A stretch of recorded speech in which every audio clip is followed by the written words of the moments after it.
Howdy friends and neighbors, old Doc here, and we got a little update.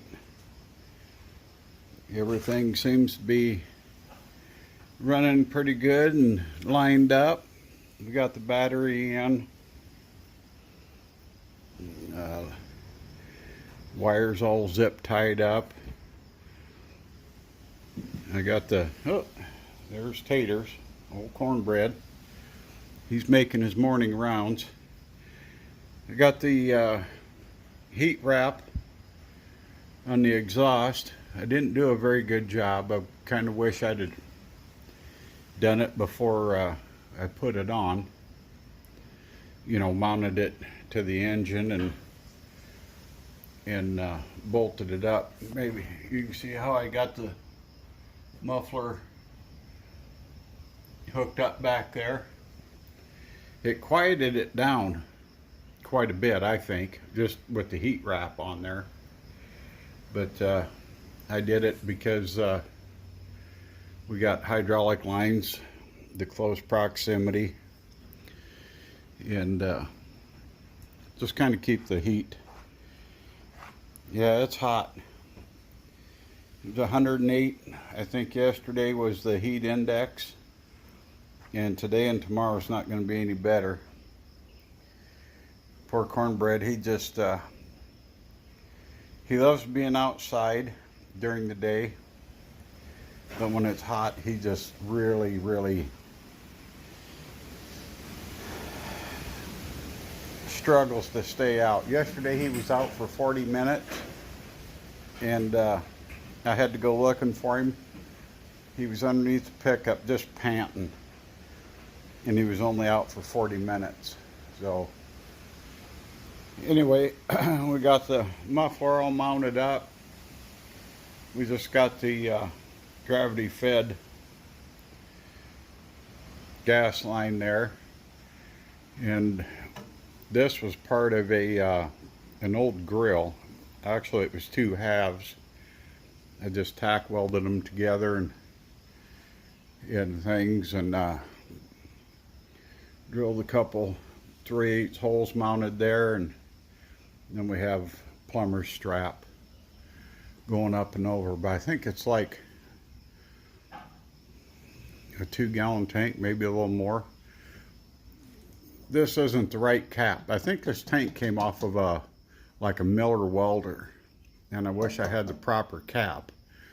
This is actually a boat tank cap, and I had to drill a hole in it for a vent. And so far it's working pretty good. Got 2 fuel filters, one there, one down there. But I don't know where my camera or / phone holder is, but I want to fire this thing up. Oh, before I put that, I'm going to get a new belt. I'm kind of wishing I'd have done this before I put the engine in. It's not really that big of a difference because I couldn't climb through the backside very well anyway. I'm getting a new belt, and that spring right there has been broke since I got the machine, and it looked like somebody tried welding it. So I called Bobcat yesterday and ordered a new spring and belt. As you can see, this isn't the split shaft like on the 500 and 610 models. I wish it was. It'd make this belt changing and that spring changing a whole lot easier, but that isn't the case. So what I'm going to have to do is take these side covers off, both sides, and drop the chains, pull the gears, and slide that shaft to get that out so I can change that damn spring, because it's just not riding properly with that spring being broke. See, it's all collapsed and it's just not doing its job. It is moving on the shaft. You can see where it's shined up there. There's supposed to be a grease zerk in there, but my money's on that busted spring probably sheared it off. So there's that. That's going to be coming up, I don't know, sometime in the videos before long. I am going to finish spray bombing this thing because it just looks like an abomination. It runs a lot better than what it looks. I don't think my oil pressure gauge, no, it's, the needle got bent. That is, at first I thought that gauge was for engine oil pressure. Let me see if I can bend that out just so it's not rubbing.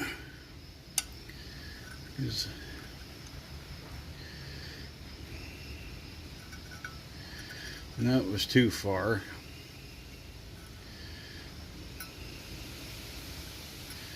There.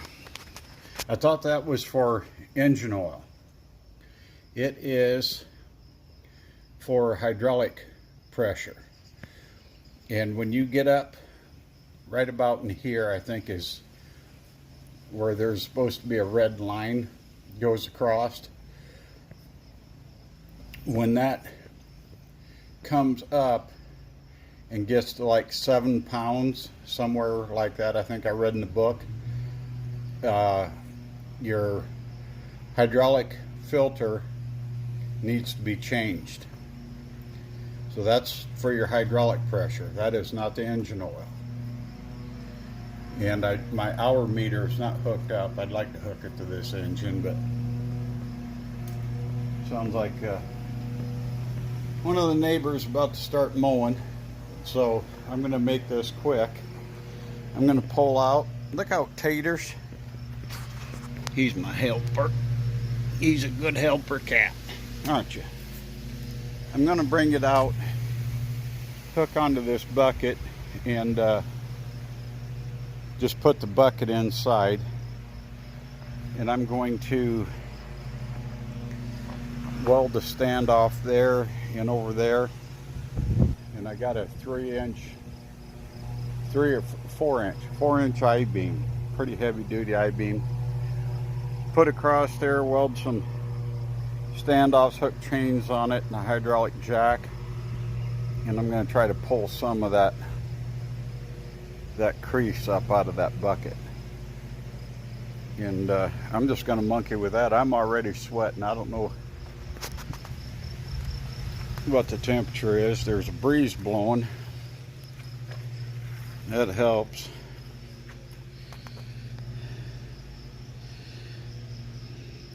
$8:59 in the morning. It's, well, let's update it. Well, I don't know what I did there. Oh well. Anyway, just say it's 9 o'clock in the morning, 86 degrees. Feels like it's 91. She's going to be hot. Hot, hot, hot. And it's already pretty doggone, I'm dripping. But yeah, I'm gonna put that bucket on, just slip it on. And my homemade quick attach, whatever you want to call it, that thing, it works quick. It's nice. Yeah, I don't have the springs and levers and all that, But a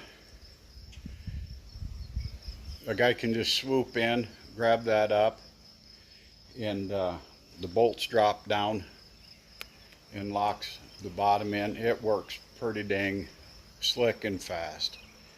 And no, you know, it's not a dirt bucket, so there's not a whole ton of pressure on it, you know, other than moving snow and maybe loose dirt or gravel. But I'm going to cut this off. 10 minutes into this, and it's just a bunch of babbling. I'm going to flip that bucket around, bring it inside here, and see what I can make to pull that crease out of there. I do want to put latches on the 3-point up there so I can utilize it. I don't know how much that 3-point weighs. This machine is only rated to lift, I think like 1,500 pounds, something like that. 1,700 maybe the tipping on it. I'm not sure, my book isn't clear. My book only shows like I think the 610s on up. And those are 1,700 and I think around 2,000, I believe. I'm not sure for the tipping point. Oh, I got you all. So I can't, unless my wood's really dry, I can't move full totes of firewood with the weight of that. I don't think I can. I'm gonna try it. We'll all find out together, but I got to make deals like that to go on the bottom, and then angle iron or something across the top so I can swoop in and pick it up with the quick catch thing here. So anyway, I'm going to cut you off. He's not going to be happy when I start the Bobcat, and I'll bring you back.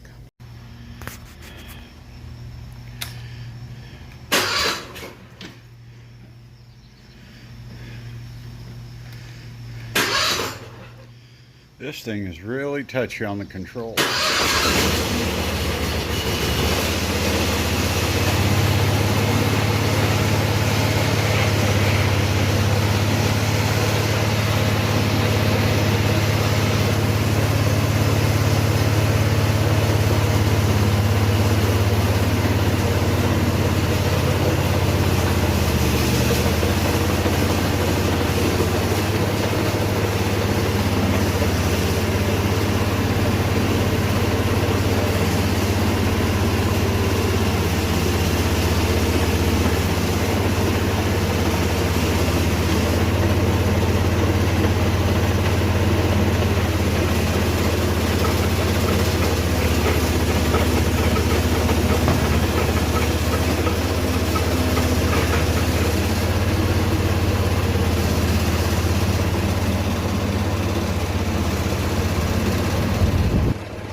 That's just idling.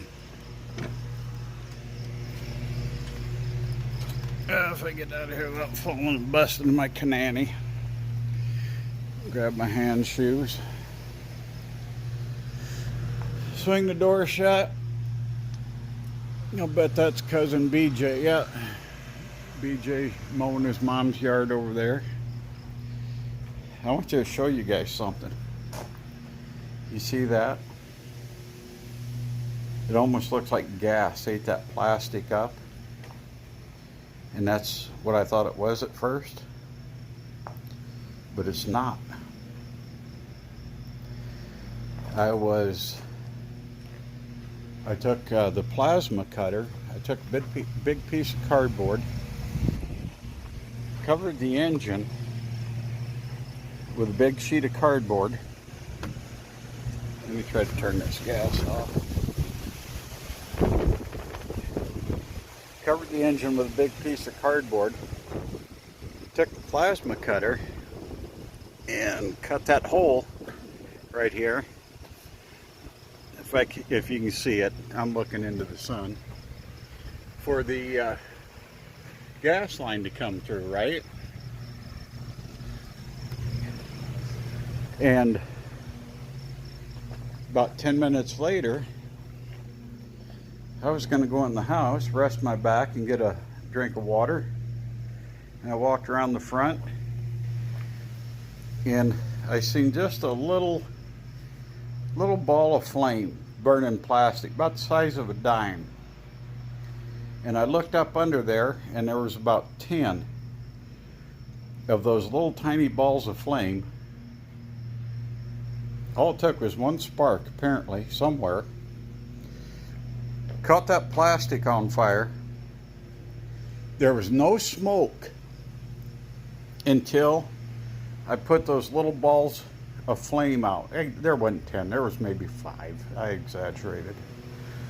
And like I said, each one of them was probably about the size of a dime, maybe a little bit smaller, just burning here and there.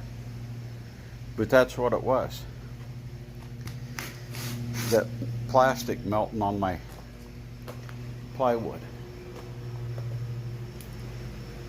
So, guys got to be, you know, and like I said, there was no smoke, no burning plastic smell or anything until I took a garden hoe and reached down there and was kind of raking, putting the little balls of fire out. And then the smoke came up. When I put them out, that's when the smoke started. When it was burning, no smell whatsoever. Anyway, guys got to be more careful, right? I'm going to get on this project. I'll bring you back a little bit later maybe. And depends how, I may not be out here long. She's hot. And my exhaust fan that I put in years ago up there, the belt is so loose and rotten on it, it don't hardly turn any. The motor turns, but the fan doesn't do well. Anyway, maybe I'll bring you back later with an update on this bucket. Well, folks, we got the fans going. Trying to keep some air moving in here. You can see I'm all sweated up because he's hot in here. My jeans are wet. Cornbread, he gave it up. He was in here for a little while, but he doesn't like the welder. I was surprised he stuck around with the grinder going, but we're pulling her up.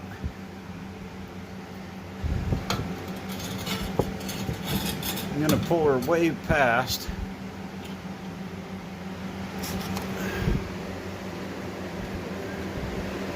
This is one of them watch chain break and slap me in the face deals.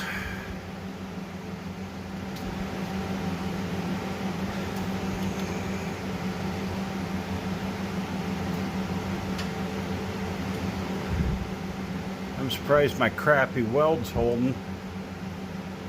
Well, it didn't. It broke back on the back side. because I get sweat dripping on my dang glasses, and it's hard enough with glasses and the welding hood. We got some pretty good pressure going on her.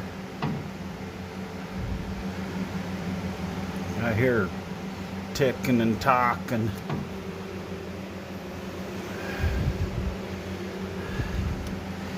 But we're going to pull it up. I'll cut that one loose, weld it up in here, and then move our I-beam and blocks closer to the edge and repeat. Yeah, we're slowly getting there, friends and neighbors. We're pulling her up. I'm soaked. I'm going to go in and keep some pressure on this for a little bit. Then I'm going to lean the jack a little bit more this way so it pulls up on this end a little bit more. But I'm just going to let her sit there and marinate for a bit. I got to go in and get some water and cool off a bit, dry out,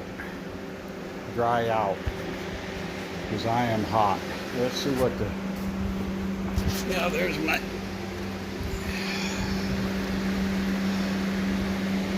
we'll get a little update here,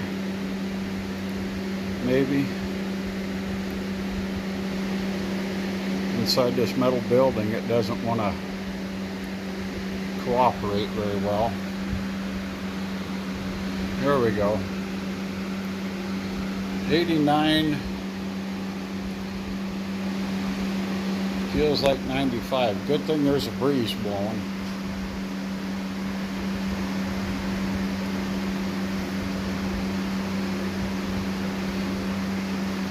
Good thing there's a breeze blowing. Got the doors cracked open a little bit. There you can, yeah, I mean. Well, friends and neighbors, that's gonna do it for today. I know there hasn't been much action. I'm trying to cut these videos a little bit shorter, but the bucket is outside. I'll show you what I got going there. Bobcat's back in the barn. Got the arms all the way up. This makes it a little bit easier going in and out the door. We got a lot of work to do on it yet. Finished painting it. That tilt cylinder up there, it's leaking. It's, you know, making a mess, so you can't paint that until that's fixed. I don't know if it's, if you go back a few videos when I was putting that drive sheave back together, remember I couldn't find a copper crush washer at the time to put in that, so I put in that oh, I don't know what neoprene washer in there, and I think it's dripping a little bit. Either that or it's that hose. I know that hose is in bad shape. I've shown it. So, but it's not bad. It's just, you know what a drip every now and again looks like. The drive sheave spring and drive belt we got to do yet, and I'm not gonna show wire brushing this or sanding it and painting it, because I'm just gonna fizz bomb it anyway, so I'll spare you guys that. I was going to look and see if my pressure gauge moved. It shouldn't, because I just changed hydraulic oil and filters in it, you know, before I had engine trouble. So what's that been, a year and a half ago? So let's shut things off. I already got the fans shut off and put away, and I'm dripping again. She's just really warm in this building. But I came back out. I went in and drank a couple bottles of water and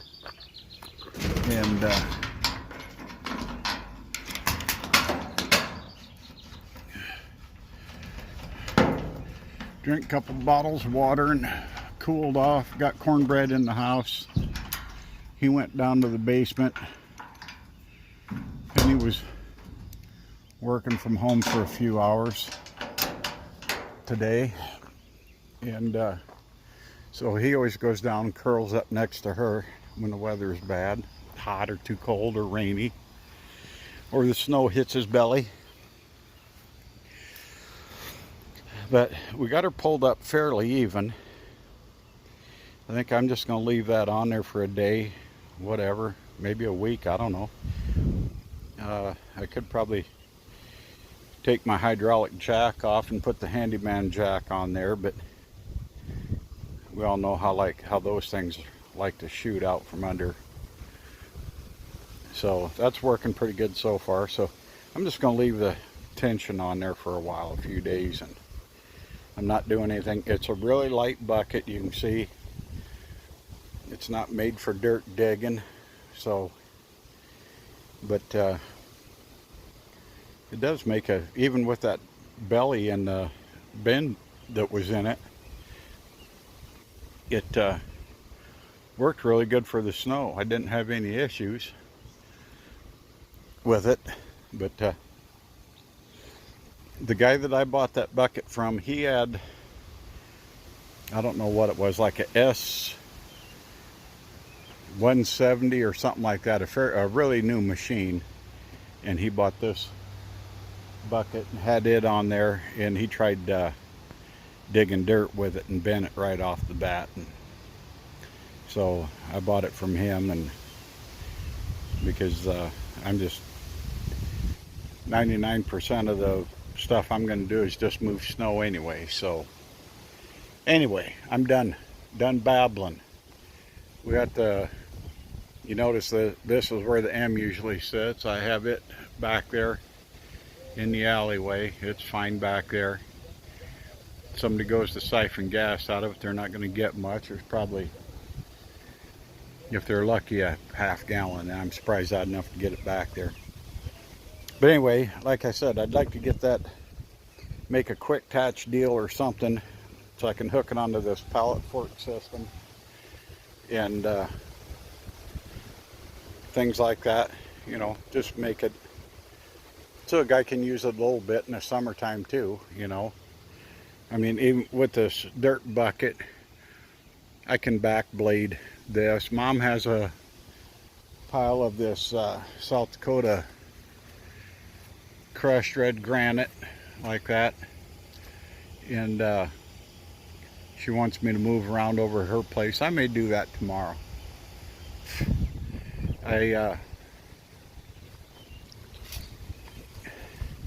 If I can get that to stay and hold, I can't do it right now because of the way I have the I-beam set.